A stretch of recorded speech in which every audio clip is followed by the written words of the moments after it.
Mga kabukid, sa video na to ay pag-uusapan natin ang mga traditional na gamit ng haramang gamot na oregano. Para po sa ubod sipon, magpakulo lamang po ng 1 tasang oregano sa 3 tasa ng tubig at pakuluan po ito ng 10 hanggang 15 minuto. Uminom po ng 1 tasa nito 3 beses sa isang araw. Para naman po sa rayuma at ubo, maaaring gumamit ng mas matapang na preparasyon.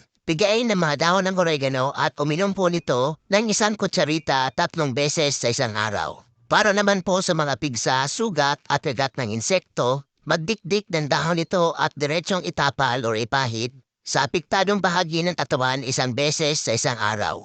Ayan mga kabukids, may naalaman na naman tayo ngayong araw na to. Kung wala po kayong budget na pambili po ng gamot para sa sipon, ubo, pigsa at iba pang sakit na pwedeng pagalingin po ng oregano, ito po try nyo ang halamang gamot na ito. Take note lamang mga kabukids na ito po ay alternatibong pamamaraan lamang. Kung hindi po kayo sigurado, mas maigi pa rin po na kumonsulta sa pinakamalapit na doktor at hospital. That's it for now mga kabukids. Maraming salamat sa inyong panonood.